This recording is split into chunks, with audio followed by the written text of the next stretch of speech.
महफिल पाक में तशरीफ़ फरमा मोहतरम जवान साथियों, अज़ीज़ बच्चों, इस्लामी रिश्ते की फ़तमहात पर्दानशीन और बहनों, अस्सलामु अलैकुम व रहमतुल्लाहि व बरकातुहू। वालेकुम अस्सलाम व रहमतुल्लाहि ताला व बरकातुहू। अल्हम्दुलिल्लाहि रब्बिल आलमीन वल आक़िबतु लिल मुत्तक़ीन वस्सलातु वस्सलामु अला रसूलिहिल करीम। अम्मा बअद फ़अऊज़ु बिल्लाहि मिनश शैतानिर रजीम। बिस्मिल्लाहिर रहमानिर रहीम। या अय्युहल्लज़ीना आमनू क़ू अन्फुसकुम व अहलीकुम नारा। आमन्तु बिल्लाहि सदक़ल्लाहु मौलानल अज़ीम व सदक़ रसूलुहुन नबियुल उम्मियुल मुतीउल मुबीनुल मुईनुल करीम व नहनु अला ज़ालिका लमिनश शाहिदीन व शाकिरीन वल्हम्दुलिल्लाहि रब्बिल आलमीन। या खुदा बहरे जनाबे मुस्तफ़ा इमदाद कुन, या रसूल अल्लाह अज़ बहरे खुदा इमदाद कुन, या शहीद करबला, या दाफ़िए करबो बला, गुल रुखा शहज़ादे गुल क़बा इमदाद कुन। गौसे आज़म बने बेसरो सामा मददे, क़िबले दी मददे, काबे ईमा मददे, बगिरदाबे बला उफ्ताद कश्ती, मदद कुन मदद कुन मदद कुन, या मुईनुद्दीन चिश्ती क़ादरी यमनारे, या गौसे आज़म ई ज़नम, दमज़ शेख अहमद रज़ा ख़ां क़ुत्ब आलम ई ज़नम, बलगल उला बिकमालिही कशफ़त दुजा बिजमालिही, हसुनत जमीउ ख़िसालिही, सल्लु अलैहि व आलिही। करूँ तेरे नाम पे जाँ फ़िदा, न बस एक जाँ दो जहाँ फ़िदा, दो जहाँ से भी नहीं जी भरा, करूँ क्या करोड़ों जहाँ नहीं। जिसको अपने नबी से जितनी मोहब्बत का एहसास हो, कोशिश करें उतनी ही आवाज़ के साथ रसूल और आले रसूल की बारगाह में दुरूद सलाम की डालियाँ निछावर कर लें। पढ़ें बावाज़े बुलंद, अल्लाहुम्मा सल्ली अला सय्यदिना व शफ़ीइना व नबिय्यिना व मौलाना मुहम्मदिन मअदिनिल जुदी वल करम व आलिहि व अस्हाबिहि व बारिक व सल्लिम सलातुम व सलामुन अलैका या रसूल अल्लाह सल्लल्लाहु तआला अलैहि वसल्लम। मैं दिली मुबारकबाद पेश करता हूँ आप तमामी हज़रात को कि आप उस सरज़मीन पर रहते हैं जिस सरज़मीन पर हुजूर हाफिज़ मिल्लत के फैज़ान की ठंडी ठंडी हवाएं चलती हैं। आप उस इलाक़े में सांस लेते हैं जिस इलाक़े में हाफिज़ मिल्लत के इल्मी समंदर की ठंडी ठंडी छींटें आपके जिस्म को मुअत्तर करती रहती हैं। अल्लाह ताला हमें और आपको हुजूर हाफिज़ मिल्लत के फैज़ान से माला माल फरमाए। यकीनन बहुत बड़ी शख्सियत, हिंदुस्तान का अजीम सरमाया हुजूर मुहद्दिस कबीर दामज़िल्लहुल आली, वो भी इसी इलाक़े से ताल्लुक़ रखने वाली शख्सियत है। अल्लाह ताला इस तरह के तमाम उलमाए किबार का साया हम सब के सरों पर तादेर कायम दायम फरमाए। अज़ीज़ान मिल्लत इस्लामिया, अराकीन कमेटी की कोशिशें मेहनतें आप देख रहे हैं। इस अजीम महफिल को सजाने में बेपनाह अनथक कोशिशें की गईं और यकीनन जितनी कोशिशें अराकीन कमेटी ने इस महफिल को सजाने में की हैं, उससे ज़्यादा मोहब्बतें आपके बैठने से नज़र आ रही हैं। मैं कई चेहरे ऐसे देख रहा हूँ कि जो गर्मी और पसीने की वजह से बिल्कुल यूँ समझें शराबोर हैं, मगर फिर भी अपने आप को बैठा रखा है, संभाल रखा है। अल्लाह ताला इस कुर्बानी का बेहतर सिला अता फरमाए। और आज ये अज़मत मुस्तफ़ा कॉन्फ्रेंस, अल्लाह इसके ज़रिए हर घर में हुजूर के फैज़ान को जारी व सारी फरमाए। जब तक बिके न थे तो कोई पूछता न था, जब तक बिके न थे तो कोई पूछता न था, तुमने ख़रीद कर हमें अनमोल कर दिया। मिंबर शरीफ पर बड़े बड़े लहजे आपके बैठे हुए हैं। सामने भाई नूर मुजस्सम साहब, भाई सैफ रज़ा कानपुरी और आपके इलाके का बहुत बड़ा लहजा जिसे पूरी दुनिया एहसान शाकिर के नाम से जानती और पहचानती है। अल्हम्दुलिल्लाह ये बड़े बड़े चेहरे मौजूद हैं मिंबर शरीफ पर, और नक़ीब अहले सुन्नत की आप मेहनतें भी देख रहे हैं और बड़ी कामयाब नक़ाबत समात फरमा रहे हैं। थोड़ी देर के लिए हाजिर खिदमत हूँ। कोशिश ये करें कि जितनी देर सुने थोड़ा दिल लगा के सुने। ज़रूरी नहीं है कि बात बात में वाह वाह नारे लगे तो जलसा कामयाब हो। मैं कामयाबी का मयार इसको समझता हूँ कि अगर सुबह आप यहाँ से चले जाएं, कोई आपसे पूछे यार रात 2 बजे तक बैठे थे क्या मिला, तो कम से कम इतनी तब्दीली आ जानी चाहिए। नौजवान कोई भी हो तो खड़े होके ये कह दे शाम तक गाने गाते थे, जब से जलसे से आए हैं हुजूर की नात के तराने गुनगुना रहे। वाह वाह। बस इतना अल्लाह करे कि हमारी जिंदगियों में तब्दीली आए। और मैं तो ये मानता हूँ अगर इतने बड़ी महफिल में एक दो लोगों ने भी ये अहद कर लिया कि जो बातें हमें हुजूर से मिली थी हम उन पे अमल करेंगे, तो मैं समझूंगा कि आपका बुलाना कामयाब होगा, हमारा आना कामयाब होगा। अल्लाह ताला हम सबको हक बोलने, हक सुनने और हक पे अमल करने की तौफीक अता फरमाए। सारे लोग ही बरेली वाले हैं, है ना? सारे लोग बरेली वाले हैं। मैं आप उस ज़मीन से ताल्लुक़ रखते हैं जहाँ हाफिज़ मिल्लत ने इल्म के दरिया बहाए हैं, और मैं उस ज़मीन से ताल्लुक़ रखता हूँ जहाँ पे हाफिज़ मिल्लत ने अपनी आंखें खोली हैं। आप ज़्यादा काबिल ना बनिएगा, क्या बात है। आप कतई बोलने तैयार नहीं है। हाँ, अल्लाह का शुक्र है मैं हुजूर हाफिज़ मिल्लत की भोजपुर के बगल में रहता हूँ, तो हम भी नसीब वाले हैं। तो अगर आप बोल सकते हैं तो बोलें सारे ही बरेली वाले हैं। भाई जिन्हें शर्म आनी चाहिए उनको तो नहीं आती है, जिन्हें नहीं आनी चाहिए वो क्यों शर्मा रहे हैं? सारे ही बरेली वाले हैं ना।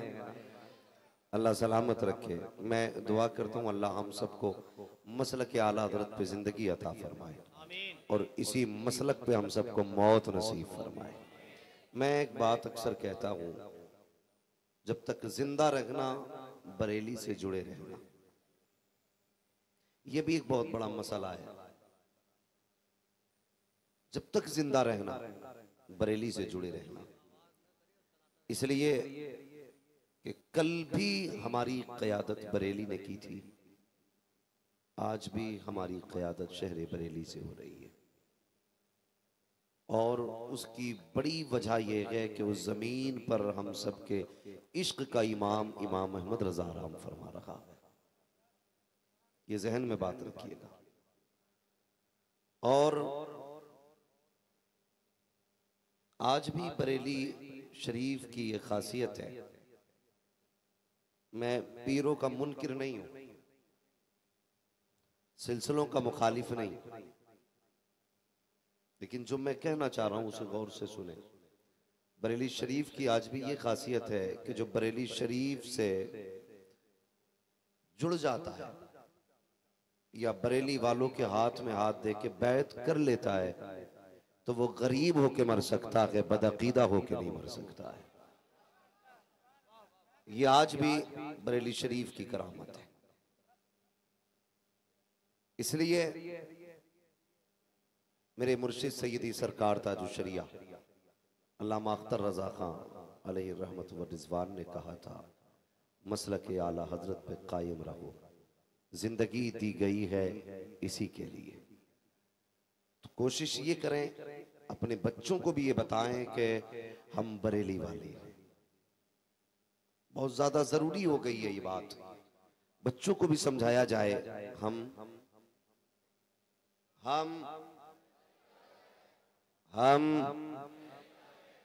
पीछे वाले क्यों नहीं बोल रहे? क्या कोई थाना भवन वाला भी बैठा है कि भाई हम बरेली वाले?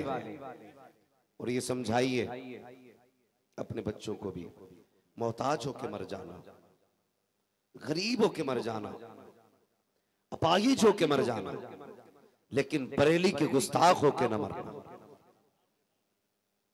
इसलिए कि अगर बरेली से वफा करके मरोगे, भले फाके से मर जाना, लेकिन अगर बरेली के अहमद रजा की वफा दिल में होगी ना, तो फिर बरेली वाले का ऐलान सुनना। उन्होंने कहा था, अख्तरे कादरी खुल्द में चल दिया, खुल्द वहां है हर कादरी के लिए। ये एक ऐलान है जन्नत में जाने का। इसलिए मेरी गुजारिश है, अपने बच्चों को भी समझाएं कि हमें बरेली से वफा करनी है। और ये बरेली वाले ही का एहसान है जो जलसे हो रहे हैं। मेरा चैलेंज है उन छछुंदरों को जो आला हज़रत के नाम की अगरबत्ती की कमाई खाते हैं। इमाम अहमद रजा के नाम के पड़े गए जलसों से बच्चे पल रहे हैं और भौंकते भी बरेली के अहमद रजा पर हैं। अगर बरेली में अहमद रजा नहीं होते तो इतने जलसे नहीं होते। यकीन ना हो तो आप हिंदुस्तान और पाकिस्तान के बाहर जाके देखो, जहां पर इमाम अहमद रजा के असर और रसूख का मामला ना हो। यानी कि अगर मैं बात करूं तो हिंदुस्तान, पाकिस्तान, बांग्लादेश, ये जितने भी मुल्क हैं ना, इन तमाम ममालिक के अलावा आप अगर चले जाएं तो जलसे कितने होते हैं और कैसे जलसे होते हैं। आप लंदन जाके देखिए, मॉरिशस जाके देखिए, अमेरिका जाके देखिए, 20-20, 5-5 लोग जलसों में बैठे मिलते हैं। मगर ये आला हजरत का एहसान है कि हिंदुस्तान में जलसे होते हैं तो जितने और जगह सुनने वाले आते हैं, इतने हिंदुस्तान में सुनाने वाले आ जाया करते हैं। ये किसका एहसान है? इमाम अहमद रजा का। आज जो जलसे कर रहे हो ना, ये इमाम अहमद रजा की अता है और फिर भी उन्हीं के खिलाफ बकवास करते हो। शर्म आनी चाहिए। मैं चैलेंज के साथ कहता हूं, 7 पुश्ते नहीं, अगर 70 पुश्ते उलट पलट के देखोगे तो 70 पुश्तों में क्या, बल्कि 70 पुश्तों को इकट्ठा कर दोगे तब भी एक इमाम अहमद रजा नहीं ला सकते। तब भी एक इमाम अहमद रजा नहीं ला सकते। इसलिए कि इमाम अहमद रजा वो जात है जिसने चंद घंटों में अद-दौलतुल मक्की अता की थी। चंद घंटों में अद-दौलतुल मक्किया जैसी किताब देख करके ईमान की हिफाजत की। तक़वियतुल ईमान का जो जद और जो पर खच्चे आला हजरत ने उड़ाए, कसम खुदा की कोई जात नहीं मिलती है दूसरी जो उनके मुकाबले की जात। ऐसा कलम चलाया कि आला हजरत ने, आज तक वहाबियत मुंह छुपाए घूम रही है। लोग फिर भी कहते हैं बरेली बरेली क्यों गाते हो। मैंने आला हजरत को नहीं देखा और ये मेरी कम नसीबी, मैंने मुफ्ती आजम को भी नहीं देखा, लेकिन ये मेरा नसीब है, मैंने उनके नवासे हुजूर ताजुल शरिया को देखा है। और उन्हें फख्र है अपनी जिंदगी पे जिन्होंने भी हुजूर ताजुल शरिया को देखा है। फख्र है उन लोगों को। आप तकवा कर देखें उनके घराने का। खुदा की कसम, भाई नूर मुजस्सम बैठे, हम बैठे बात कर रहे थे, हमने कहा कितनी सर्जरियां आपकी हुई, कितने ऑपरेशन हुए, कितनी बार टांके लगे, कितनी बार जख्म खोले गए, मगर एक बार भी आपने नशे का इंजेक्शन नहीं लिया। एक बार भी। मैं चैलेंज करता हूं सबको, ये जितने ताजुल शरिया की जात पे उंगली उठाने वाले गीदड़ हैं, ऑपरेशन तो क्या, एक ब्लेड लगा के देखो, नानी याद आ जाती है। लेकिन आंख का ऑपरेशन हुआ, ताजुल शरिया ने नशे का इंजेक्शन नहीं लिया, दर्द नहीं हुआ था, तकलीफ नहीं हुई थी, तो अक्ल में बात आई। नादान पूछ रहा है उनके नाम पे जख्म आए हैं तो दर्द हुआ कि नहीं, चल तुझे मदीना लेके चले, चल तुझे बिलाल की तारीख पढ़ाई जाए। अल्लाह अकबर। जब तारीख को उलट पलट के देखा गया, तारीख ने मुंह पे तमाचे मारे। कब पढ़ बिलाल की तारीख, जब उनके हाथों पर तख्त के पाए रख करके मालिक लेट जाता था, फिर भी बिलाल सुबह को मुस्कुराया करते थे। पूछा जाता था बिलाल रात कैसी गुजरी है, तो कहते थे जैसी आज गुजरी है ऐसी कभी नहीं गुजरी है। का इतने दर्द में भी ऐसी रात को कहते हो, ऐसी रात कभी नहीं गुजरी। तो बिलाल ये कहते थे जब दुख होता है तो तसल्ली देने के लिए आमिना का लाल नजरों के सामने आ जाया करता। नारे तकबीर, नारे रिसालत, इश्के बिलाल। अल्लाह अकबर। पढ़ो ना तारीख। मैंने कहा मैं मुफ्ती आजम को मैंने नहीं देखा, आला हजरत को मैंने नहीं देखा, जो जिन्होंने देखा है ना इन लोगों को वो शाहिद है। हमने ताजुल शरिया को देखा। नशे की हालत में भी क्या करते थे, कसम खुदा की, अगर ऑपरेशन चला डॉक्टर भी हैरत में रहते थे, इधर जिस्म काटा जाता, सिला जाता, मगर वो क्या कहते थे, बस वो एक एक लम्हा मुस्तफ़ा पे दरूद पढ़ा करते थे, हुजूर की नात पढ़ा करते थे। ये तकवा बरेली शरीफ का अगर नवासे का ये हाल है, फिर नाना का हाल क्या हो। सोचो तो सही। अल्लाह अकबर। हमें फख्र है इस बात पे कि हम बरेली वाले, शर्म नहीं है हमें फख्र बरेली वाले। अल्लाह ने हमें ताजुल शरिया जैसा पीर दिया, मुफ्ती आजम जैसा हमें मुफ्ती दिया, आला हज़रत जैसा हमें मुजद्दिद दिया है। ये हमारी खुशनसीबी है। मैं मुबारकबाद पेश करता हूँ उन तभी सभी हजरात को जो बरेली शरीफ से जुड़े और जुड़े रहिएगा। आज अल्लाह का शुक्र है, मुझे नहीं पता कौन कैसी ज़हनियत रखता है। हुज़ूर मुहद्दिस कबीर के फैसले पर लोगों को एतराज़ हुआ, उनकी अपनी फिक्र है, मुझे उसमें नहीं जाना। लेकिन मैं इतना जानता हूँ, सुनिएगा, जब जब इस्लाम के खिलाफ आवाज़ उठती है ना, तब तब उस आवाज़ को दबाने के लिए बरेली से आवाज़ उठती है। जब वो सारी बातें हुई ना, वो क्या क्या पढ़ा जाना मदरसों में, तो लोगों ने दाढ़ी जुब्बे लगाने के बावजूद ना वीडियो बना के भेजी थी, लो जी हम बच गए, देखो हमने जो वंदे मातरम की जान बचाने के लिए लोगों ने वीडियो बना के भेजी। लेकिन मेरे मुर्शिद का शहजादा, जिसे दुनिया कायदे मिल्लत कहती है, हुजूर अरशद रज़ा ने ऐलान किया, जो दीन के खिलाफ है वो कभी नहीं किया जाएगा, जो शरीयत के खिलाफ है वो कभी नहीं किया जाएगा। लोगों ने कहा फांसी हो जाएगी, मारे जाओगे, हुकूमत से टकरा रहे हो। बरेली से आवाज आ रही थी, नादान, हुकूमत से हुकूमत का मुकाबला करना ये नया काम नहीं है, ये पहले से होता चला आ रहा है। मुफ्ती आजम के दौर में भी हुकूमत को ललकारा गया था, आज के दौर में भी हुकूमत को ललकारा जाएगा। मामला हुकूमत का नहीं है, मामला मुस्तफा की शरीयत का है। जब भी शरीयत में बात आती है तो बरेली से आवाज उठती है। खुदा की कसम खा के कहता हूँ, जो बातिल की आंखों में आंखें डाल के शरीयत का फैसला सुना दे, उसी को सारी दुनिया कायदे मिल्लत अरशद रज़ा खान कहा करती है। हुजूर कायदे मिल्लत की जात, और ये किसका बेटा? मेरे मुर्शिद ताजुल शरिया का बेटा है। ये जुर्रत है। अल्लाह ताला बरेली वालों को सलामत रखे, बरेली वालों को सलामत रखे। मेरी आपसे भी गुजारिश है, हम इतनी खाना जंगी में घिर चुके हैं कि आज उम्मत सिसक रही है, किसी को एहसास नहीं है हम किस मंजिल से गुजर रहे हैं, किन मरागिल से गुजर रहे हैं, हमें कुछ नहीं पता है। बस हम क्या कर रहे हैं, हमें सिर्फ अपनी अपनी पड़ी है। खुदा के वास्ते बदलो अपने आप को। जलसे कम होते हैं हमारे, कितने जलसे होते हैं? मेरे हिसाब से हिंदुस्तान में रोजाना हजारों जलसे होते हैं। क्यों नूर भाई? रोजाना हिंदुस्तान में हजारों जलसे होते हैं हर रात में, लेकिन कितनी तब्दीली आ रही है। क्या कर रहे हैं हम लोग? हम कसम खुदा की अगर मैं बात करूं ना तो शर्म आती है, अपने आप पे भी शर्म आती है। जाओ मार्केट में जाके देखो, जब हम तकरीर करते और सुनते हैं ना तो हम फरिश्ते बन जाते हैं, लेकिन जैसी जलसे खत्म हो जाते हैं फिर शर्म तक हमारी नजर से हट जाती है, हया का जनाजा निकल जाता है। जाओ जाकर के देखो कितनी बेगैरती बाजारों के अंदर है। तुम्हारी मेरी बेटी कनीज़े फातिमा कहलाने वाली, उसके सर पे दुपट्टा नहीं। गैरों के साथ होटलों में नाश्ता करने वाली बेटियां किसकी है? ये जो नकाब में बैठ करके अपनी इज्जतों के सौदे कर रही हैं, कौन है ये या तेरी बेटी है या मेरी बेटी है?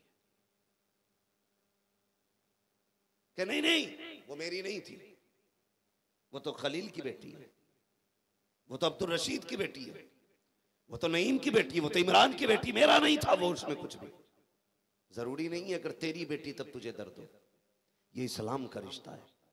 अगर एक नकाब वाली बहकती है तो पूरे इस्लाम पे कीचड़ उछलता है। क्यों नहीं समझा पा रहे अपनी बेटियों को? रात के 3 बजे एक बंदा सैयद शबात मियां को फोन करके कहता, हुजूर मेरी बेटी को आप समझाइए। रात के 3 बजे, क्या बात है? कहा कि वो गैर मुस्लिम के साथ शादी करने की जिद कर रही है। बेटी तेरी ये समझाएं हम,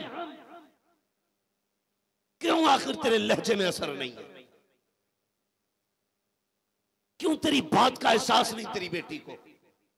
तू नहीं कह सकता अपनी बेटी से?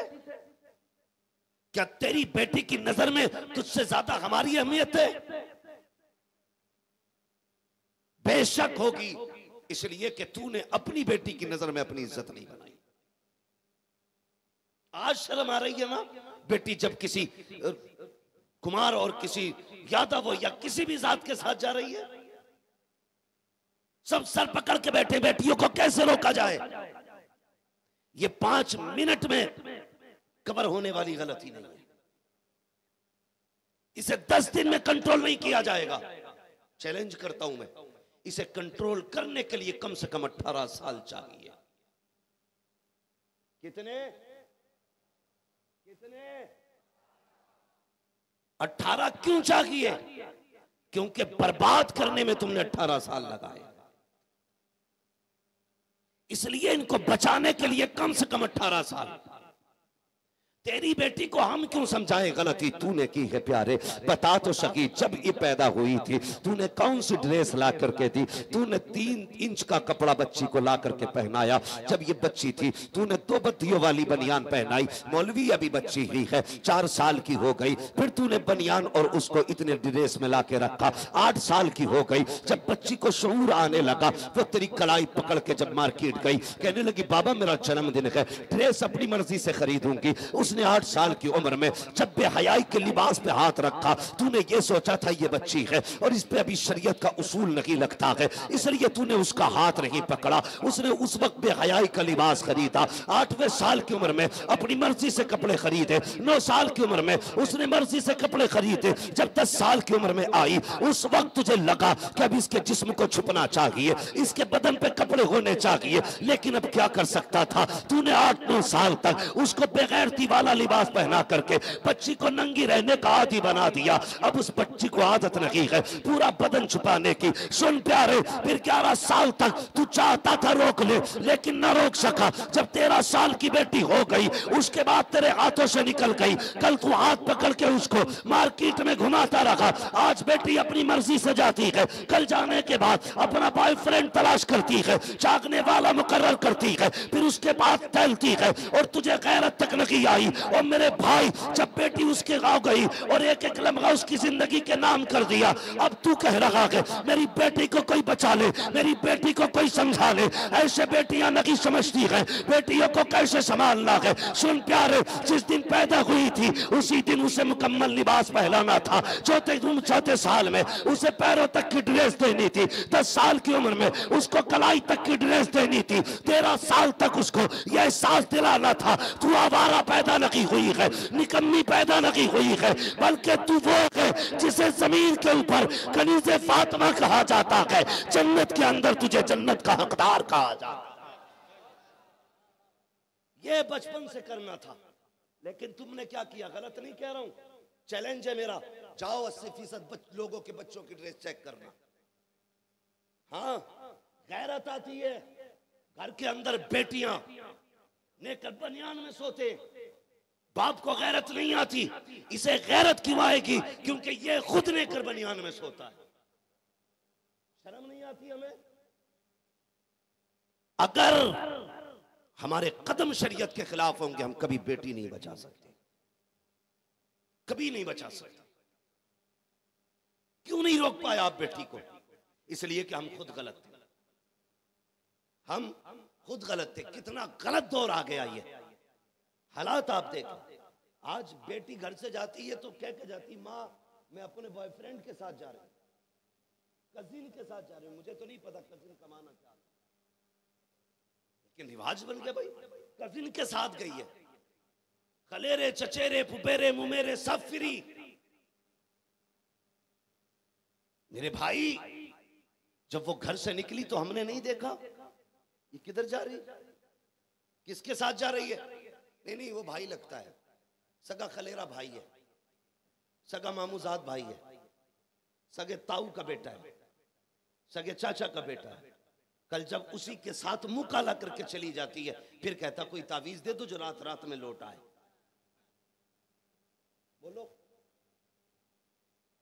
हम माइंडेड बनते अगर ये उलमा, ये अगर कहते नहीं बेटी को पर्दे में रखा करो तो कहते जी तुम तो वही पुरानी बातें कर रहे हो, अब दौर रह गया बेटियों को पर्दे में रखने। हवा चलिए सब बेटियों को पढ़ाने निकले, अब सबकी बेटियां IAS IPS हो और बेटे सबके गधे। दौर चला बेटे बेटे पढ़ाए गए, अब दौर चल रहा बेटी बेटी पढ़ाई जा रही।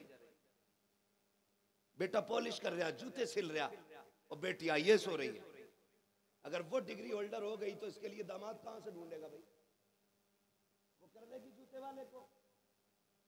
बोलो, अगर लड़की पढ़ी लिखी होगी, मैं तालीम का मुखालिफ नहीं है, पहले सुन लेना, मैं कुछ समझाना चाहता हूं। आपकी लड़की अगर MBBS है तो किसी सफाई वाले से शादी करेगी? बोलो, राजी होगी? अपने जोड़ का ढूंढेगी ना, और जोड़ का तुम्हारे अंदर नहीं मिलेगा तो फिर उधर से लेके आएगी। गई ना हाथ से। लड़कियां पढ़ा रहे हो तो लड़के भी पढ़ाओ, और लड़के पढ़ाते हो तो लड़कियां भी पढ़ाओ। बेटी आलिमा है तो दामाद आलिम तलाश कर। किसी घास खोदने वाले के हाथ में आलिमा का हाथ मत दे, और किसी आलिम के घर में किसी घास खोदने वाली को मत ला, इसलिए कि जिंदगी फिर तबाह हो जाती है। अगर जिंदगी बचानी है तो जोड़ मिला। आलिमा बेटी है तो आलिम दामाद तलाश कर, और आलिम दामाद आलिम बेटा है तो आलिमा बेटी तलाश कर, ताकि जिंदगी बेहतर हो सके। मैं कई ऐसी आलिमाओं को जानता हूं जो खून के आंसू रोई हैं, जिनका यह कहना था हमारे बाप ने फैसला गलत किया। अल्लाह अल्लाह अल्लाह। हमारा हाथ किसी अरे गहरे के हाथ में इसलिए दे दिया गया कि वो पैसे वाला था। याद रख, जिंदगी पैसों से नहीं गुजरती है, जिंदगी प्यार से गुजरती है। अगर मिजाज नहीं मिलता तो जिंदगी बेकार हो जाती है। और एक जाहिल और एक आलिम के मिजाज में जमीन और आसमान का फर्क होता है। इसलिए देखभाल के फैसला करना। अपनी बेटी का हाथ जब भी दो देखभाल के देना। मैं ये कहना चाहता हूं, आप बेटियों की तालीम पे जोर देते और बेटे को हाई स्कूल करा के दुकान करा देते, कौन करेगा इस गधे से शादी? जो बेटियां काबिल हो रही हैं वो किसके हिस्से में आएंगी? आप तलाश कर डालो, जाकर के देखो। जितनी गैरों के बिस्तर पे जाके बैठ गई, कोई हाई स्कूल पास है, कोई MA BA पास है, कोई डिग्री होल्डर है, किसी ने कोई डिग्री कर रखी है, किसी ने कोई डिग्री कर रखी है। ये दावे के साथ कह सकता हूँ, ऐसी कोई लड़की नहीं मिलेगी जिसे कुछ नहीं आता हो और वो किसी गैर मुस्लिम के बिस्तर पे जाके बैठ गई हो। अल्लाह अकबर। तबाही के जो दरवाजे खोले हैं, तालीम ने इस कौम को तबाह करके रख दिया है। जब से तुम्हें नशा चढ़ा गए, सर्विस सर्विस सर्विस, नौकरी का नशा जब से चढ़ा गए, तब से तुम तब बर्बाद हो गए हो। हजरत उमर फारूक आजम ने कहा था, जब तक ये कौम बिजनेस करती रहेगी उस वक्त तक ये कौम जमाने पे हुकूमत करती रहेगी। तुम नौकरी करने नहीं आए थे, जूते उठाने नहीं आए थे, हाथ बांधने नहीं आए थे, बल्कि तुम सर्विस करने की बजाय अपना बिजनेस करके जमाने पर रब की तौहीद का परचम लहराने के लिए आए। नारे तकबीर, नारे रिसालत, अज़मत मुस्तफ़ा कॉन्फ्रेंस, अंजुमन चमनिस्तान रजा, हजरत अल्लामा मुफ्ती हम्माद रजा साहब क़िबला, मसलके आला हजरत। ऐसे बाप पे गैरत है, लड़की की कमाई खाने की आदत पड़ गई। ऐसे ही ससुर और दामाद पे गैरत। डिग्री होल्डर लाऊंगा, 70,000 उसकी भी और 70 मेरी भी। क्यों? तुम मर्द नहीं है, हिजड़ा है। औरत की कमाई खाने पैदा हुआ है। मर्द वो होता है जो अपने बाजू की कलाई से औरत का पेट पाले। जब से ये आग लगी है ना, हमें डिग्री होल्डर बेटी चाहिए। जनाजा निकल गया हमारी गैरत का। ना पढ़ाएं तो रिश्ते नहीं होते। हाँ, ना पढ़ाएं तो रिश्ते नहीं होते। पढ़ाने भेज रहे तो लौट के ही नहीं आ रही। गलत नहीं कह रहा हूं, लग रही होंगी कड़वी बातें, कैसे दौर में भी क्या बात कर रहा है। नहीं, मेरे हुजूर ने फरमाया था फितनों की जगहों से भी बचना, फितने की जगह से भी बचना। और तुम तो फितने में कूद पड़े। हाँ, इस्लाम तालीम का मुखालिफ नहीं, मगर याद रखिएगा हया भी कोई चीज है, पर्दा भी कोई चीज है। बेटियों को ऐसे स्कूलों में पढ़ाओ जहां बेटियों की इज्जतें महफूज हो, जहां पढ़ने वाली भी बेटी हो, पढ़ाने वाली भी बेटी हो। आपकी बेटी ट्यूशन पढ़ने जा रही है, आपको पता है, आप सोच भी नहीं सकते इन गंदों की जो स्कीम और प्लानिंग है ना, जहां पे बच्चियां ट्यूशन पढ़ती हैं ना, बैठने की सिटिंग सिस्टम एकदम ऐसा बनाया गया, इधर भी लड़का इधर भी लड़का, बीच में लड़की बैठाई जाती है। और हम पता नहीं किस ख्वाब में, एक एक बेटी खो दोगे अगर नहीं संभलोगे तो। आप बेटियां खो बैठोगे, अगर बेटियां बचानी है तो निजाम मुस्तफा अपनाना पड़ेगा। डॉक्टर इकबाल ने कहा था कि मोहम्मद से वफा तूने तो हम तेरे हैं, ये जहां चीज है क्या लोहो कलम तेरे। देखो जाकर के, एक तो टेबल लगी होती है, एक टेबल पे 3 सीटें, 2 लड़कों की 1 लड़की की है। वो बेटी जिसे तूने 11 साल संभाल के पाला, आज ऐसे कुत्तों के हवाले कर दिया जहां जिंदगी और इज्जतें दोनों महफूज नहीं। कौन देखेगा इस चीज को? वो कहती है मेरे बाप को एतमाद है मुझ पे, बाप कहता मेरी बेटी ये गलत नहीं करेगी। ये नजरिया अगर तू रखेगा मेरी बेटी ये गलत नहीं करेगी तो खो देगा बेटी। सुन, हुजूर ने क्या कहा था, लौ सरकत फातिमा बिन्त मोहम्मद लकतात यदाहा, अगर मेरी बेटी फातिमा भी चोरी कर ली उसके भी हाथ काटे जाएंगे। ये इस्लाम है, ये निजाम है। और तुझे अपनी बेटी पे कितना एतमाद कि मेरी बेटी गलत नहीं कर सकती है, ये तेरी बेटी है। कायनात में हुजूर की बीवियों से अफजल कौन है कोई अफजल? कुरान ने ऐलान कर दिया, महबूब तेरी बीवियों की जैसी कोई औरत ही नहीं है। उनकी अजमतों का ऐलान कुरान ने किया, लेकिन सुन, हुजूर की अजवाज बैठी हैं, वो बीवियां जिनकी तहारत में कुरान की आयतें नाज़िल हुई, जिन पे हुजूर को नाज है, वो बैठी हैं। नाबीना सहाबी आ गई, हुजूर ने क्या कहा था? फरमाया था पर्दा कर लो। हुजूर क्यों?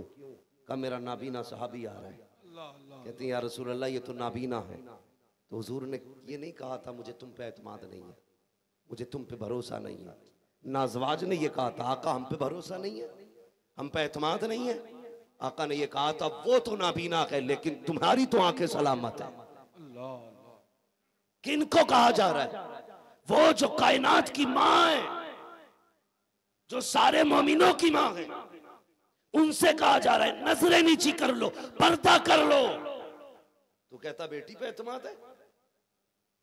इतना एतमाद तुझे अपनी बेटी के ऊपर? अगर कहा जाए नहीं जी मेरी बेटी विश्वासघात नहीं करेगी, पता चला अगले दिन भाग गई, हो गया काम, फिर रो रहे हो, फिर कोई नतीजा नहीं होगा। इसलिए मेरी गुजारिश है बेटियों से कहो एतमाद अपनी जगह है, हुजूर की शरीयत अपनी जगह है। पर्दा कर, नजरों को झुका के रख, अपने जिस्म की हिफाजत कर। कहो अपनी बेटियों से, नहीं कहते ना, जाओ जाकर के देखो शादियां मैरिज हाल में हो रही है। एक गैरतमंद बेटी तो किसी शादी में अब जाना भी पसंद नहीं करती। पर्दे वाली बेटी शादियों में आज जाना भी पसंद नहीं करती। उसकी वजह क्या है? उसकी वजह यह है कि शादियों में इतनी बेगैरतियां हैं कि पर्दे वाली बेटी का गुजारा नहीं, पर्दे वाली बेटी का गुजारा नहीं है। गलती हमने भी की है, न तुम सदमे हमें देते, न हम फरियाद यूं करते, न घुटते राजे सरवस्ता, न यूं रुसवाइयां होती। दिल के पपोले जल उठे, सीने के ताग से इस घर को आग लग गई, घर के चराग से। अगर कुछ गैरत वाले लोगों ने शरीयत का पर्दा थाम रखा है, शरीयत का दामन थाम रखा है, तो कुछ बेगैरतों ने ठान रखी है हम पर्दी वालियों को बेपर्दा बना के रखेंगे, हम गैरत वालियों को बेगैरत बना के रखेंगे। वो कैसे किया जाता है? सुनो, जब मैरिज मैरिज हॉलों में शादी के लिए जाते हो, जाकर के देखा करो जिस जगह पे मर्दों का खाना है वहीं पे औरतों का खाना है। और पर्दे वालियों से ज्यादा इज्जत उन्हें दी जाती है जिनके चुड़ैलों की तरह बाल खुले होते हैं, जिनके बदमाशों की तरह बदन खुले होते हैं, उनको ज्यादा इज्जत दी जाती है। और गैरत आनी चाहिए, गैरत। अगर तुम्हें नजर आ जाए कि कोई पर्दे वाली बेटी आई है, सब कुछ छोड़ दो, उसका ऐसे एहतराम करके दिखाओ कि हर बेटी को रश्क हो जाए और ये फैसला करो जब तक जिंदा रखूंगी नकाब फातिमा ज़हरा का एहतराम करती है।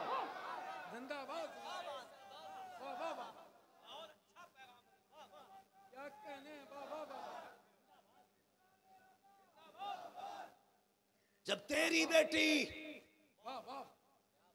आधे कपड़े पहन के जाती है और नकाब वाली बेटियों को देख के दांत फाड़ती है, कोई कहता ये दादी लग रही है, कोई कहती बड़ी बूढ़ी लग रही है, कोई कहती पुरानी सोच लेके बैठी है, मैं मुबारकबाद पेश करता हूं उन बेटियों को जो ऐसी बदबख्त बेटियों के बीच में भी नकाब पहन के ये बताती है खुदा की कसम फिक्र पुरानी जरूर है लेकिन जलील वाली फिक्र नहीं है, मदीने वाली की दी हुई इज्जतों वाला फिक्र जिंदाबाद। अल्लाह सलामत रखे इन फिक्र वाली बेटियों, आमीन अल्लाह आमीन।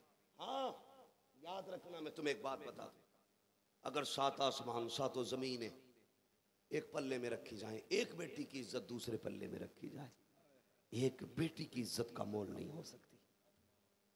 ये क्या जाने जो नंगी टहलती है, इन्हें क्या पता जिनके सरों पे दुपट्टा नहीं है। मुझे जरा दिल पे हाथ रख के मिंबर से लेकर नीचे तक के बात बताएं। थाना जानते हैं? थाना पुलिस, नाम सुना पुलिस का? इतना क्यों डर रहे हो, खाली सर हिला रहे हो? पकड़ने नहीं आ जाएगी। जानते हो थाने को? बोलो, अगर बोलो तो आगे बढ़ूं, वरना मैं वो बात नहीं करूंगा जो आपकी नॉलेज से बाहर हो। मैं देखो बहुत एक देहाती आदमी है और सीधी सी गुफ्तगू जानता हूं मैं, और नॉर्मल सी बात करता हूं। जानते ना थाना, अगर कोई बंदा जुर्म कर ले, थाने से खबर आए आ जा और ना जाए, लोग पुलिस वाले पकड़ के लेके जाए, तो क्या होगा फिर? सर्विस होगी कि नहीं? फिर सर हिला रहे हो आप लोग, सर्विस होगी कि नहीं? और अगर कोई अपनी मर्जी से जुर्म करने के बाद थाने चला जाए तो वही रवैया होगा जो पकड़ने के बाद होता है? नहीं ना, फर्क है। पकड़ के लाया जाता है तो फिर पता चलता है, खुद चल के आ जाता है, ठीक है आ गया भाई मुजरी में, चल बैठ जाओ। मार नहीं होती, ये थाने का उसूल है। फिर रब की रहमत का उसूल देख, वो आज कहता है आ मेरी बारगाह में पलट के आ जा, तुम आज चले जाओ, वो कहता है मैं तेरे 40 साल के गुनाह बख्श दूंगा। 80 साल भी अगर पाप किए लौटा तो आंसू गिरा के दिखा, फिर मेरी रहमत देख। 80 साल के बाद भी पलटेगा, रब को करीम पाएगा। ये तो अपनी मर्जी। फिर एक दिन वो आता है कि 4 कंधों पे रख के ले जाया जाता है, 4 कंधों पे पलट के, कभी अपनी मर्जी से नहीं गया। वो कहता आ जा, मैंने तुझे पकड़वा के मंगाया है, और जब मैंने पकड़ा तो सुन, फिर तू अपने कपड़े ना संभाल सका, तुझ पे पानी डाला गया, तू हिला नहीं, तेरे सतर से चादर सरक गई, थमी नहीं, तुझे जिस करवट पे मैंने डाल दिया कोई संभालने वाला नहीं था। आ जा रहा है, आ, मैं तुझे तेरी औकात दिखाऊंगा। है मेरी कौम की बेटी, कभी पूछ कब्रिस्तान में क्या होता है जब किसी बेटी को कब्र में उतारा जाता है, ऐलान कर दिया जाता नजरें नीची कर लो। आज एक बेटी को कब्र में उतारा जा रहा है, किसी की आंखें भी इसके कफन पे ना पड़े, दिल कहता है आज ऐलान कर रहा है। कल जब ये नंगे सर बाजार में जाती थी तब ये ऐलान करने वाले कहां थे? कल जब बिना दुपट्टे के शादी में जाती थी तब कहां थे ये नजरें झुकवाने वाले?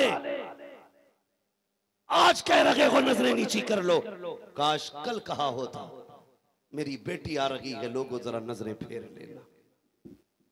कब कहा? जब दम निकल गया। मेरी बेटी, तू नहीं जानती है रब ने तुझे कितनी इज्जत बख्शी है। सोच तो सही, मर्द का इंतकाल हुआ। मैं तो कहता हूं, और सच्ची बात भी यह है, जिस तरह जिंदगी नेमत है उस तरह मौत भी नेमत है।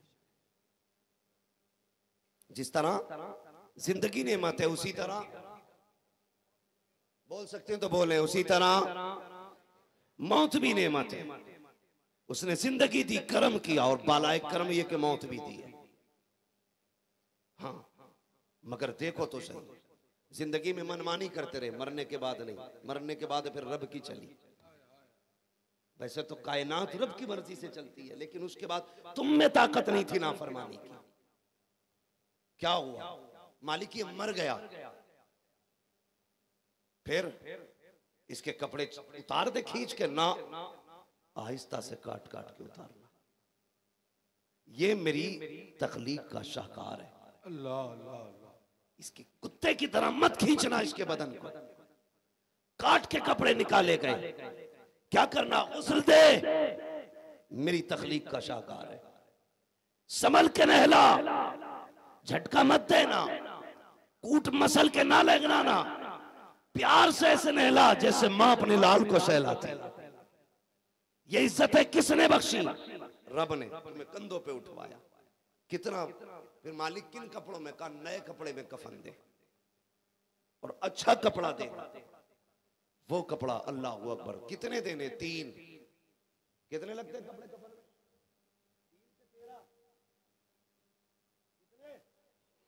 3 ही लगते हैं ना, ज्यादा तो नहीं लगते इधर। 3 किसके कफन में? मर्द के। और औरत के? भाई मैं मुबारकपुर के पास बोल रहा हूं। इस इलाके और आजमगढ़, इस इलाके के बारे में तो ये कहा जाता है कि यहाँ की मिट्टी से भी फकाहत की खुशबू आती है। हाँ, समझ रहे मेरी बात? औरत के कितने? जोर से कितने? 5 कपड़े। कितने? 5 कपड़े। मर्द को 3, औरत को 5। 2 कपड़े, सीना बंद, ओढ़नी, ये दोनों बढ़ा दी गई। क्यों? एक बेटी को इज्जत दी गई है, जो पूरी जिंदगी बिना चादर के टहलती रही। रब ने कहा अब मेरे पास आ रही है ना, नंगे सर ना, सर छुपा के आना है। इसलिए कि तुझ में गैरत नहीं, तेरा रब तो गैरत वाला है। तू बेहया है, तेरा रब हया वाला है। तुझे चादर उड़ाई गई, तुझे कफन में लिटाया गया, तुझे बाइज्जत कब्र तक पहुंचाया गया। ए मेरी कौम की बेटी, आज जिंदा के तो सर पे चादर डाल ले। तुझे नहीं पता है तेरी इज्जतों को कितना संभाला गया है, तुझे कितना बाइज्जत बनाया गया है। मैं कसम खा के कह सकता हूँ लोगों, अगर बेटी को ये पता चल जाए कि हमें इज्जतें कैसे मिली है, तो शायद पूरी जिंदगी हुजूर के कदमों की और हुजूर के एहसानात की कभी भी उससे नाफरमानी नहीं कर सकती है। मेरी बेटी, तेरी औकात क्या थी? आज नंगे सर करके चल के इस्लाम की धज्जियां उड़ा रखी है, कानून मुस्तफा को पसे पुश्त डाल रखी है। तुझे पता नहीं है तेरी औकात तो ये थी, पैदा होते ही तुझे जीने का अधिकार नहीं था। अगर बच जाती थी तो तुझे बाजार में बेच दिया जाता था, जवान हो जाती थी तो तुझे पैर की जूती बनाया जाता था, मां बन जाती थी तो तेरा की बेटा तुझे दासी बना के रखता था, फिर भी बच जाती थी तो तुझे बाजार में कोड़ियों के दाम बेचा जाता था। आज जो इज्जतें मिल रही है ये तेरा कमाल नहीं है, ये फातिमा के बाबा का कमाल है, ये अब्दुल्ला के लख्ते जिगर का कमाल है। जब वो आए उन्होंने आके कहा था, ओ लोगों जिसने 3 बेटियों को पाला इज्जत से रुखसत कर दिया, फिक्र न करना, उसकी जन्नत की गारंटी मोहम्मद तुम्हें अता कर रहा। नारे तकबीर, नारे रिसालत, अज़मत मुस्तफ़ा कॉन्फ्रेंस, फैज़ाने खानदाने अहले बैत मुस्तफ़ा, दयारे हुजूर हाफिज़े मिल्लत। ये बेटियों के लिए जरूरी है, पर्दा करें, पर्दा करें, बाप की इज्जत की फिक्र करें। मैं बेटियों से सिर्फ एक गुजारिश करूंगा, मेरी कौम की बेटी, बस इतना समझ लेना, अगर तेरी नीयत खराब हो या किसी की बातों में तेरा जहन भटकने लगे ना, एक बार मुड़ के अपने बाप की कुर्बानियों की तरफ देख लेना, सिर्फ एक बार, कि मेरे बाप ने कितनी मेहनत से मुझे पाला, किस तरह से मुझे बड़ा किया, मेरी कौन सी खुशी थी जो बाप ने पूरी नहीं की। उसने बुढ़ापे में लोगों की गालियां खा के मुझे पाला, धक्के उठाए, सब कुछ बर्दाश्त किया, लेकिन बेटी को नहीं छोड़ा। मेरी बेटी अपने कदम संभाल के रखना, वरना याद रख, हुजूर ने कहा था, मैंने औरतों को ज्यादा तादाद में जहन्नम में देखा है। ज्यादा तादाद में जहन्नम में क्यों? हुजूर किस लिए? कहने लगी ये ज्यादा नाशुक्री होती है। हुजूर ने फरमाया ये ज्यादा नाशुक्री होती है, ये बहुत ज्यादा रब की नाशुक्री करती है। कैसे? अगर पूरी जिंदगी शौहर इनको खुश रखता रहे और एक मोड़ पे जिंदगी के कोई कमी हो जाए तो डायरेक्ट यही कहती तुमने मेरे लिए किया ही क्या है, यही कहती है ना। वो बोलो जिनके तजर्बे, ये कुआरे क्यों बोल रहे पता है तुम्हें? शादीशुदा बोले।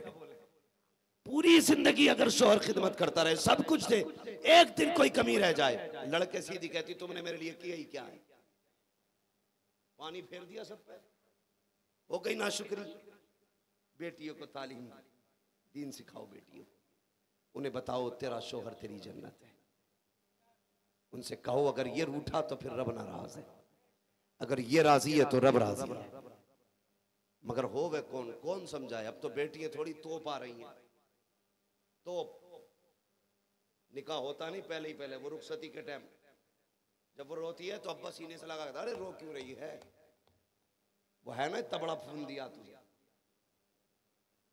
जरा सी परेशानी फोन कर दिए भैया आ जाएगा, 2 मिनट में तिया पांचा कर देगा। तो भाई पहले ही चाबी भर दी उसमें घर से भेजते टाइम। अब वो जब आई है ना तो बहू बन के नहीं आई, एटम बम बन के आई। क्या बन के? नहीं देखे तुमने फटते हुए? जिस घर का बड़ा बूढ़ा किसी के स्लिप पे बैठा हो समझ लेना एटम बम फटा है। जिस घर का बड़ा बूढ़ा किसी दोपहरी में मस्जिद के पंखे चला के लेटा हो ना मस्जिद में, समझ लेना एटम बम फट चुका है। वरना जिस छत को इसने 60 साल में बनाया, इसके नीचे इसी की जगह नहीं, ये इसी एटम बम का कमाल है जो कहती है अब्बा बाहर बैठ लिया कर, घर में ही पड़ा रहता है, बुढ़ा हो गया घर में ही पड़ा है। और किधर जाए भाई, पूरी जिंदगी इसकी बाहर गुजर गई, अब तो इसे घर में रहने दे।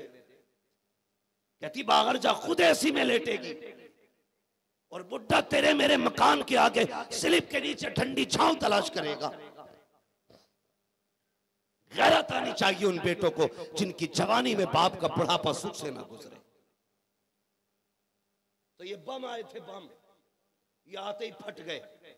जब उतरी तो धमाका हुआ। सास ने कहा तेरी माँ ने क्या सिखाया था, बर्तन साफ नहीं धोए? तो कहती चुप कर, किताब लाई हूं खाना बनाने वाली, 555 खाने जहेज में चल रही है, किताब देख देख के खाना बना रही है। पता ही नहीं कौन सी मिर्च कब किधर डाल दे। अरे अब तो बस यही मसला, अगर कह दिया खाना बनाना नहीं आया, फोन करके कहती है सुनो अब्बा, ऐसा लगता है जैसे कि पाकिस्तान का जासूस इसके घर में पकड़ा गया, सुनो आज मेरी सास ने ऐसा कहा और ताना दिया, तुम्हारा नाम लेके गाली दी। उधर बम फटा, उसने बेटा भेज दिया। जैसी आया उसने आके 3-4 गालियां बकी। दामाद ने देखा गाली बक दी मेरी माँ को, उसने कहा सुन भाई ले, तलाक तलाक तलाक, उठाओ जहेज और लेके निकल लो। अब रोता फिर रहा, कोई तरीका है लौटाने का? बेटी को 3 तलाक हो गई, 3 हुई है 30 ना हुई। हाँ काम तो 30 के किए थे, 3 हुई है, ले ताम तलाक। तो मेरे भाई जब बेटियों को रुखसत करो तो तोप बना के ना भेज, उसे बेटी बना के भेज। और वो कह जो हुजूर ने अपनी बेटी से कहा था, फरमाया था फातिमा अब तक तुम पे मेरी फर्माबरदारी लाजिम थी, आज के बाद अली की फर्माबरदारी लाजिम। अब तक मेरी मर्जी के बगैर कुछ नहीं कर सकती थी, अब अली की मर्जी के बगैर कुछ नहीं करना है। ये कह के भेजो बेटी को, फिर देखो घर में कितना सुकून आता है। ये जो तलाक़ें हो रही है ना, जो जामिअतुल अशरफिया के दारुल इफ्ता में जाके 80% तलाक के मसले मिलेंगे। हाँ हमारी मीटिंग है, हमारी जमात है, इस्लाह कराते हम कौम में समझौते कराते कराते थक गई, लेकिन तलाक़ें ही कम नहीं हो रही, धड़ाधड़ हो रही है। वजह क्या है? मिजाज नहीं मिल रही। इसलिए मेरी गुजारिश है बेटियों को भेजे तो ये सोच के और ये कह के भेजा करें, बेटी तेरा गुजारा तेरे शोहर के दम से है, उसी के दरवाजे से है। कितना अजीब दौर आ गया है आज।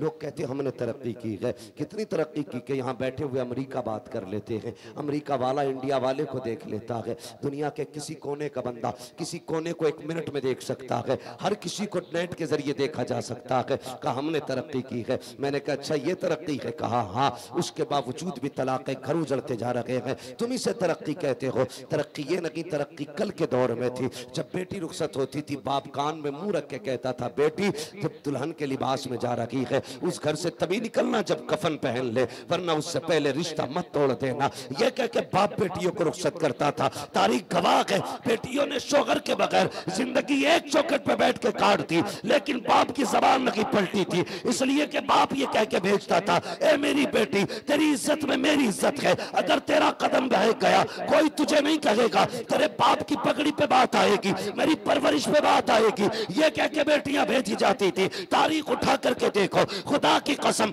लोग कहते हैं कल हम तरक्की पे थे, आज तरक्की पर नहीं है, लेकिन सच्चाई भी यही है कल का दौर जो था वो इतना बेहतर था कि दुश्मनियां थी, दिलों में मैल नहीं था, नाराजगियां थी, दिलों में कदूरत नहीं थी, झगड़े होते थे, मना लेते थे, रूठते थे, राजी हो जाते थे, हसद और बुग़्ज़ नहीं था। आज सब कुछ है, सुकून नहीं है। खुदा की कसम वो किसी ने कहा था वो अंधेरा की भला था कि कदम राह पे थे, रोशनी लाई है मंजिल से बहुत दूर। बहुत अच्छा है। बदलो अपने आप को और बेटियों को वो तालीम दो जो हुजूर ने अपनी बेटी को दी। देंगे इंशाअल्लाह। जब तक बाप नहीं सुधरेंगे बेटी नहीं सुधरेगी। बेटी को संवारने के लिए माँ बाप को संवरना पड़ेगा। और बुरा ना मानिएगा मैं कड़वी बात कह जाऊं, ये घर की बात कह दूं। बेटियों के बिगाड़ने में 90% माँ का हाथ होता है।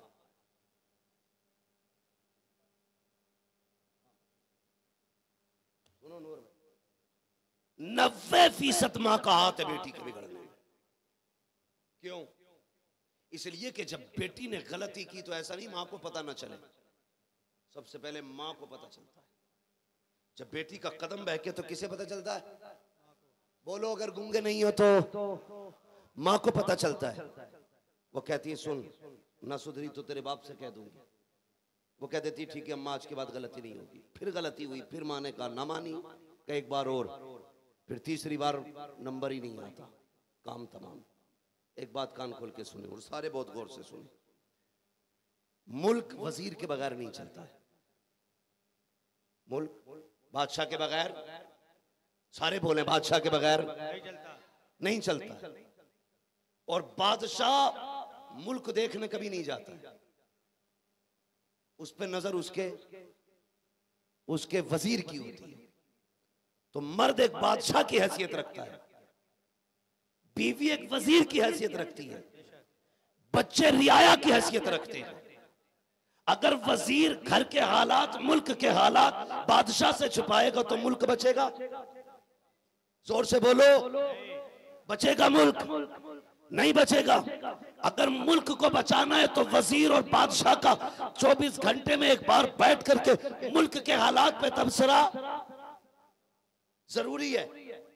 तबसरा जोरे बोले है, तबसरा जरूरी है। अगर मुल्क में कैंसर फैल रहा हो, हैजा फैल रहा हो, कोरोना फैल रहा हो और मुल्क के वजीर को न बताया जाए, फिर बताओ मुल्क की बीमारी कैसे बचाई जाएगी? याद रखिएगा अब तो हालात ये हैं कि बादशाह और वजीर ही में नहीं बनती है, फिर घर कैसे बचेगा? जब मियाँ बीवी को बोले बोले 8 दिन हो जाते हैं, नाराजी में महीने गुजर जाते हैं, तो घर की फिक्र किसको होगी? कौन खबर देगा बेटी के हालात के? कोई बताने वाला नहीं होता है। इसलिए जरूरी ये है कि बीवी का शोहर के ताबे होना जरूरी है, घर की हर बात का शोहर को खबरदार करना जरूरी है। जो औरतें अपने घर के हालात अपने शोहरों से बच छुपाती हैं वो अच्छा नहीं करती हैं, बल्कि नस्लों के लिए बुरा करती हैं। अगर घर बचाना चाहती हो मेरी बेटियों, अपने घर के राजों को अपने शोहर से ना छुपाना। वो बादशाह है, घर वही बचेगा जिस घर के अंदर बाप की हुकूमत चलेगी, बाप की मर्जी से काम होगा।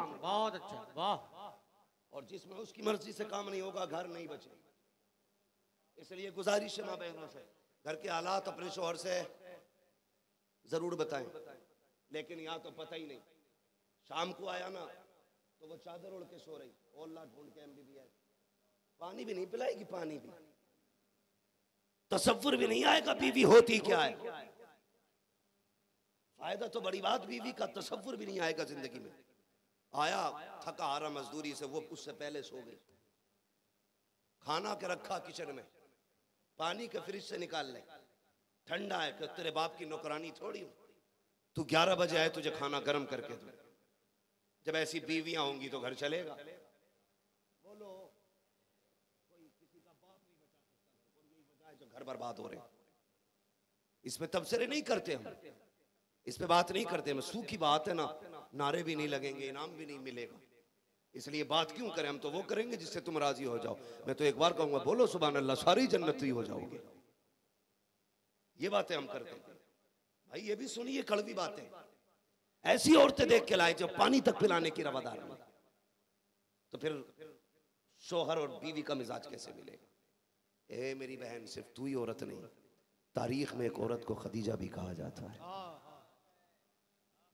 खदीजा कहा जाता है, कसम खुदा की 25 साल शोहर की रिफाकत में गुजारने वाली शख्सियत, अपना सब कुछ हुजूर के नाम पे कुर्बान करने वाली जात। देख कैसी होती है बीवी, सीख खदीजतुल कुबरा से शोहर के साथ कैसा रवैया। मेरे हुजूर फरमाते 25 साल मैंने खदीजा के साथ गुजारे, लेकिन कभी रात और दिन में दरवाजा बजाना नहीं पड़ा, कभी आवाज नहीं देनी पड़ी। हुजूर फरमाते मैं चौखट पे आता था, मेरी खदीजा पहले आके खड़ी हो जाती थी, मेरे आने से पहले कुंजी खुल जाती थी। मैंने कहा खदीजा ये बता, मेरे आने से पहले तुझे कैसे पता चल जाता है। तो मुस्कुरा के कहती, हबीब आप पहले वाली चौराहे पे होते हो, मकान से पहले वाले मोड़ पे आप वहां होते हो, आपकी खुशबू आपसे पहले मेरी नाक में आ जाती है। ये जिंदगी।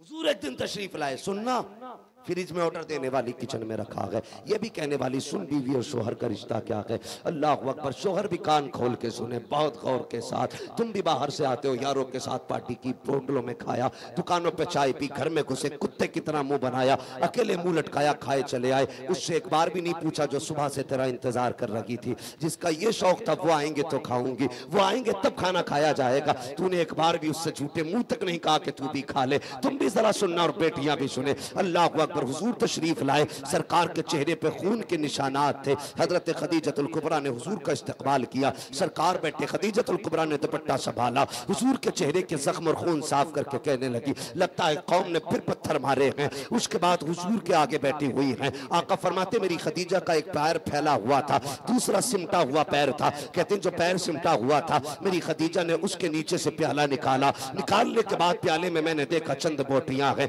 खदीजा ने एक बोटी उठाई, मेरे मुंह की तरफ कर दी। कहते आका फरमाते मेरे हाथ सामने बोटी आई, मैंने मुड़ के बिस्तर की तरफ देखा, मेरी बेटियां बिस्तर पे लेटी हुई हैं। उनकी आंख लग चुकी थी, सो चुकी थी, लेकिन चेहरे पे आंसू के निशानात थे। मैंने कहा खदीजा ये तो बता, मेरी बेटी की आंखों में आंसू कैसे हैं, ये निशान कैसे हैं। हजरत खदीजा ने कहा था या रसूल अल्लाह, बेटियां बीबी भूख की वजह से रोते रोते सो गई हैं। अल्लाह अकबर। मालिक कौनैन है, को पास कुछ रखते नहीं, तो जगह की नेमतें हैं उनके खाली हाथ में। उनकी ज़ौजा कहती है खाने के लिए रोते रोते सो गई है। मेरे हुजूर ने बेटी को देखा, उधर खदीजा के हाथ को देखा। ए खदीजा ये क्या है। सरकार कहीं से चंद बोटियां आई थी, मैंने आपके लिए संभाल के रखी। अल्लाह अकबर। खदीजा ने जैसी बोटी बढ़ाई है मेरे नबी के मुंह की तरफ, आका करीम ने हाथ पकड़ा। पकड़ने के बाद कहा खदीजा चल मेरी छोड़, तू बता तूने कब से नहीं खाया है, तेरा चेहरा भी उतरा हुआ है, तेरे होंठ भी सूखे हुए हैं, बताना खदीजा तूने कब से कुछ नहीं खाया। हजरत खदीजा की चीख निकल जाती है और रो के कहती है या रसूल अल्लाह, अगर भूख की वजह से मेरी बेटियों को कुछ हो गया तो सिर्फ खदीजा का नुकसान होगा, अगर मुझे कुछ हो गया सिर्फ मेरा नुकसान होगा। महबूब अगर भूख की वजह से आपको कुछ हो गया सिर्फ खदीजा का नुकसान नहीं होगा, सिर्फ रुकैया का नुकसान नहीं होगा, सिर्फ ज़ैनब का नुकसान नहीं है, उम्मे कुलसूम का नुकसान नहीं है, सिर्फ फातिमा का नुकसान नहीं है। अगर आपको कुछ हो गया सारी कायनात का नुकसान हो जाएगा। या रसूल अल्लाह, हमारे जैसी तो बेशुमार आ सकती है, लेकिन तेरे जैसा तेरे बाद कोई नहीं आ सकता।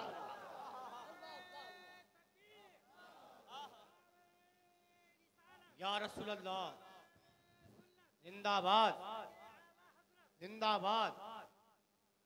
सुन रहे मेरे भाई, ये तालमेल मियां बीवी का रहना चाहिए। होता है शोहर के सर में दर्द है तो एक लठोर पड़ा तो रहे। भाई मियां बीवी के रिश्ते अच्छे करो। अगर आपके रिश्ते अच्छे होंगे तो घर जन्नत बनेगा। आप नहीं जानते आपके गलत रवैयों से आपके बच्चों की जिंदगी पे कितना फर्क पड़ता है। बच्चे कभी भी वो नहीं करते जो आप उनसे कहते हो, बच्चे हमेशा वो करते हैं जो आपको करता देखते हैं। ये याद रखना, बच्चे हमेशा वो करते हैं जो आपको करता देखते हैं। अगर चाहते हैं, हर बाप चाहता मेरा बेटा अपने वक्त का फुजैल बिन अयाज बने। हाँ, हर बाप चाहता मेरा बेटा अपने वक्त का बने, लेकिन परवरिश पूरी जिंदगी में झगड़े हो। बाद ने भी देख लिया, बुढ़ापे जो बुरे होते, बात सुन लो, करने लगा। बुढ़ापे जो बुरे होते हैं, बाज बद औरतों की वजह से बेटे बाप के मुकाबले में आ जाते हैं। ये वो जहर है जो मीठा जहर हर घर में जहर घोल रहा है। जब माएं अपने बेटों से बाप की बुराई करती हैं तो बच्चे की फितरत है मां की तरफ माइल होगी। आप अगर फैसला करने पे आए किसके साथ जाना है तो 90% बच्चे अपनी मां की तरफ जाएंगे। जब माएं अपने शोहर की बुराई अपने बच्चों के सामने करती हैं तो फिर वही बेटा बाप के मुकाबले में खड़ा हो जाता है। क्यों भूल जाती हैं ये माएं जिसके खिलाफ खड़ा कर रखी हो ये सिर्फ एक पुतला नहीं है, रोबोट नहीं है, सिर्फ कमाई का ये नमूना नहीं है, बल्कि तेरी जन्नत भी है, ये तेरी दोज़ख भी है। ये जिसके मुकाबले में तूने बेटों को खड़ा किया, शायद ये तेरा खड़ा करना तेरी और तेरे बेटे की आखिरत तबाह कर देगा। लायक बीवियां वो होती हैं जो किसी भी सूरत में अपने बच्चों से अपने शोहर की बुराई नहीं करती, कभी नहीं करती। और सुनिएगा, जाओ सर्वे कर लेना, जिन घरों के बच्चे बाप के फरमाबरदार होंगे उस घर की औरत पहले अपने शोहर की फरमाबरदार होगी। जिस घर की औरत शोहर की फरमाबरदार नहीं, उस घर के बच्चे भी माँ बाप के फरमाबरदार नहीं होते। इसलिए मेरी गुजारिश है माँ बहनों से, खुदा के वास्ते एक अच्छी नस्ल को जन्म दो, एक अच्छी नस्ल को परवान चढ़ाओ। हमारी कौम को होनहार लालों की जरूरत है। हम दुनिया के किसी काम के नहीं रह गए, इसलिए हमें फेंका जा रहा है, मारा जा रहा है। अगर हम किसी मर्ज की दवा होते हमें संभाल के रखा जाता। ये मैं बहुत बड़ी बात कह रहा हूं, अगर समझ जाओ आप तो। अगर हम किसी मर्ज का इलाज होते हमें संभाल के रखा जाता, हमारी हिफाजत होती। इसलिए कि अगर तुम किसी मर्ज का इलाज हो तो फिर तुम्हारी जमीन नहीं देखी जाती है। अगर आपसे किसी का बुखार खत्म हो रहा है, फिर आप कीचड़ में पैदा होने वाला फूल क्यों ना हो, लोग तुम्हारी कीमत लगाएंगे।